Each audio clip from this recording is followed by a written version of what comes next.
First things first, let me get that introduction. We all know long road to self-destruction. You was so in love, you wanna tell me nothing. Let me get this real. Hey guys, it's Vanessa and welcome back to my channel. So today's video is going to be my unpopular opinions natural hair edition. A lot of you guys are not going to agree with what I have to say, and that's okay because at the end of the day, I said what I said, and that's the kind of video this is. So if you guys want to hear all of my unpopular opinions on natural hair, then please keep watching. So my first unpopular opinion is that Ecostyler is not canceled.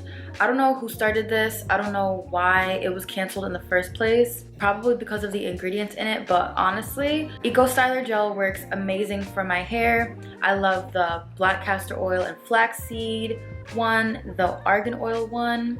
For the most part, I love Ecostyler gel. Ecostyler gel has been nothing but good to me, and I refuse to cancel it. I love Ecostyler gel. Comment down below if you love Ecostyler gel too. Ecostyler gel is not canceled, not at all. Unpopular opinion number 2 is that Wetline Extreme Gel is trash.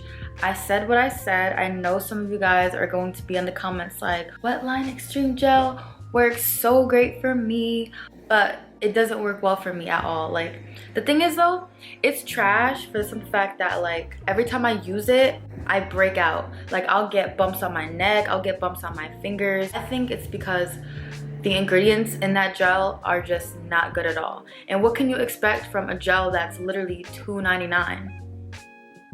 Obviously, if you're getting a gel at that price and that amount of gel that they give you, obviously something's not right. In my experience, Wetline Extreme Gel is extreme trash because it's just, the ingredients in it are just not good. And although, I can tell you, I have yet to find a gel that is as strong as Wetline, but it's not worth it for me breaking out and just all the things that come with that. It's just not worth it to me.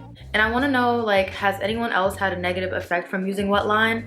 Because I have really sensitive skin, so like I get why it would happen to me, but I'm just curious if anyone else has gone through the same thing as me with Wetline. I know everyone and their mother raves about it on YouTube, which is why I was interested in using it, but no. Wetline Extreme Gel, it's a no for me. My number 3 unpopular opinion is that I love Shea Moisture. Me and Shea Moisture have a very, very good relationship, and you know, I'm not trying to break that anytime soon. It breaks my heart when people say that like Shea Moisture is bad and like Shea Moisture is canceled and stuff like that, because the only time I heard of Shea Moisture being canceled was when they had that commercial that everyone didn't like, which is understandable, but at the same time, like, if the products work for me, I'm gonna use them. Like, I'm gonna use them. I don't really understand why it's just like so hated on now, but I love the brand. I use a lot of their products too, and they definitely held me down, you know, when I first cut my locks and I was looking for products that worked well for my hair. Shea Moisture was one of the main brands that I used and I still use to this day, so no one's canceling Shea Moisture over here. If that's what you want to do, that's perfectly fine, but no. I'm obsessed with their curl enhancing smoothie. Jamaican black castor oil line is the bomb. Like, their leave-in conditioner, their deep conditioner, their styling milk, majority of their masks work super well. So there's just so many products that Shea Moisture has and so many different lines that it's just like, how could you not find something that works for you? I love Shea Moisture. If you don't like it, then. My next unpopular opinion is that this might, you know, ruffle a few feathers or whatever, but I think that wigs are okay. Now, I don't say that to say like I'm about to start popping out with a wig all the time, or I'm like in dedicated wig wear or something, because I'm not. But like, when I had my locks, I was so into being completely 100% natural that like anything fake was just like no, automatically. Like fake hair, you know, wigs, extensions, anything like that, I just didn't believe in it because I was 100% for just natural and that's it. Now that I am a loose natural and, you know, my hair is still in like a short medium length, Sometimes I am going to pop out with some clip-ins, a little ponytail, extra hair, just because it helps. It enhances your look.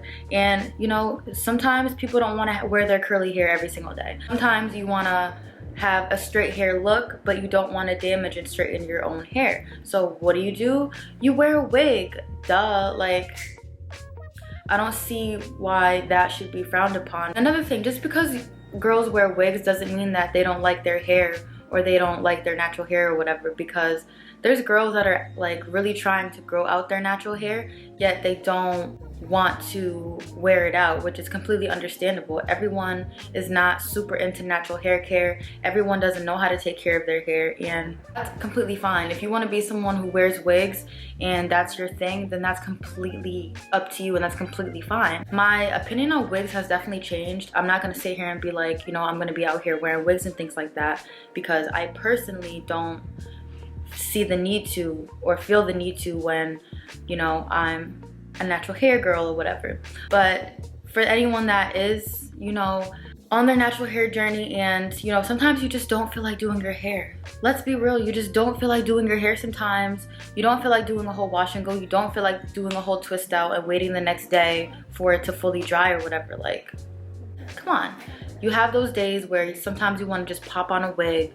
Some days you want your hair to be like 50 inches, you know, and there's nothing wrong with that. So, or especially if you're someone who likes to change up their look frequently, sometimes you know, maybe you want to have a bob or a side part with curly hair. I don't know, whatever. I don't feel like wigs are bad. I don't feel like wigs should have such like a negative connotation to it or like negative stigma. It's kind of stupid, honestly. And not even that, I feel like it's mainly negative towards Black women, which is so ridiculous, because literally in 2020, white girls wear wigs, Spanish girls wear wigs, Black girls wear wigs. Everyone wears wigs. So it's just like, for you to come at someone for wearing a wig saying that they hate their hair is ridiculous. Not everyone that wears wigs hates their hair or doesn't know how to do their hair or doesn't want to deal with their hair. Sometimes you want to switch up your look, and that's completely fine. Number 5 is expensive products are okay. I am someone who loves a good deal. You know, if I can get a product that's like $5 and does a great job on my hair, that's awesome. But for the most part, hair products are expensive for a reason. If a product is more expensive, 9 times out of 10, it has better ingredients in it and is better for your hair than that $2.99 Wetline Extreme Gel or that $5.99 product. I feel like a lot of people are so focused on affordable products when you should really just be focused on the health of your hair and what products work well for your hair, whether they're expensive or not. At the end of the day, you want the best for your hair, right? So why not spend a little bit more money in order to make it look and just be healthier and look better? I am not against, you know, cheap products at all. Like, I have plenty of affordable cheap products that work amazing for my hair. At the same time, like, I also do have a lot of like staple holy grail products that are a little bit more pricey, but in my opinion it's worth it because it's adding to the health of my hair. And who doesn't want products that have better ingredients in it than products that have toxic chemicals in it and things like that? Like, come on now. People should look more into expensive products or brands that are a little bit more expensive. I would say a brand that is absolutely not worth it as far as their prices is Diva Curl. Have you seen Diva Curl prices? I've seen, I don't know if it's the super cream or not, but one of their products is literally like this small and is $30, y'all. $30. A product this big is ridiculous to me, and I cannot wrap my head around it. So, you know, on that side of things, expensive products, not so worth it. But at the end of the day, there are plenty of brands out there that like really do their thing as far as putting really good ingredients into products for you and your natural hair. So buying a more expensive product that has really good ingredients is only going to benefit you. So what if there's another product that is like $5 less? Are you going to take that product just because it's cheaper, or are you going to get the more expensive product that you know is better for your hair? Definitely invest. You're investing in yourself at the end of the day. You're investing in the health of your hair. So that should never be something that you should complain about as far as price or anything like that. Number 6, blow drying your hair can cause damage. The world somehow thinks that blow drying causes no damage, that you only get heat damage if you straighten your hair, which is true to a certain extent. Now, I don't believe that your hair is gonna look how like heat damaged hair typically looks when you like straighten the fuck out of it. Honestly, I used to think the same thing, like, oh, blow drying can't give you heat damage. How? You're not straightening it, you're not applying as much heat, but you are still applying heat to your hair. So no matter what, heat equals dry hair, which equals breakage. No matter what, no matter how you're applying heat to your hair, it's still not going to be beneficial. What would be better is to air dry, but I know that like everyone does not care for air drying. Air drying takes way too long. I myself cannot stand air drying. It's just, it takes forever. If you are someone who uses like a blow dryer frequently for like wash and goes and things like that, that's fine. I would just say try to limit your heat in a way to where like you wouldn't blow dry your hair to be dry and then blow dry it to stretch it. So like what I try to do now is have my hair air dry like 80-90% of the way, and then when I blow dry it, I'll be stretching it and also getting out like that last bit of water in my hair. Over time, like when I first found out that I could stretch my hair from blow drying, I was like, oh my gosh, like this is the way I'm gonna defeat shrinkage. This is the way I'm finally gonna get some length to my hair. I can say for like a good 2 months, I was over blow drying my hair like way too fucking much just to get a stretched look, and it's really not that deep, you guys. So if you're using a blow dryer, that's perfectly fine. I would just say limit your heat, because you really like, no one needs heat that much. Like if you do a twist out, you can let that air dry.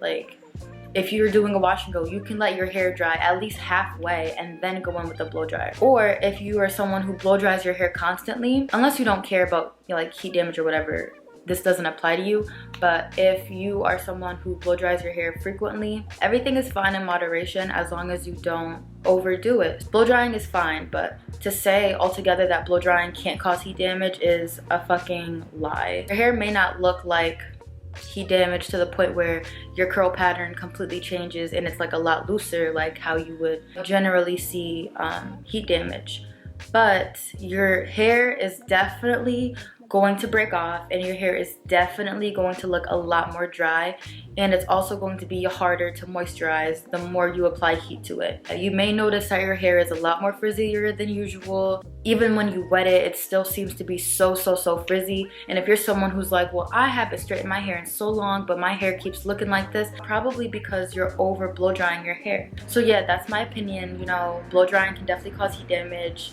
And comment below how you feel about it, because I'm really curious. I feel like there's like a very small amount of people that believe this. Do you think blow drying can cause heat damage or no? And my last unpopular opinion is that everyone is not on a natural hair journey, and everyone should be able to do whatever the fuck they want with their hair. When I say this, like I'm really thinking about like YouTube and social media and how invested people get in other people's hair. People that are natural hair influencers do not all have the same values and do not all have the same goals as far as their hair is concerned. I feel like everyone thinks automatically when someone's on a natural hair journey that they're on that journey for length, and that's not the case for everyone. There are people who are part of the cut life and they cut their hair and they keep their hair cut and they like to maintain a cut look for their hair. You know, people that do that, you see comments where people are like, oh my gosh, girl, your hair, oh my gosh, I liked you so much better when your hair was longer. Like, first of all, no one asked you if you liked their hair better a whole different way. Like, how rude can you be when someone cuts their hair off and you're like, oh, I liked your hair better before? I feel like that's so fucking rude and it's annoying. People should be able to do whatever they want with their hair, and even if they showcase their life on YouTube or social media for the world to see, that still does not give anyone the right to try to control or like to be forceful with their opinion as far as what someone should do with their hair. If someone is going to be on a natural hair journey, it's a personal thing, it's a personal choice.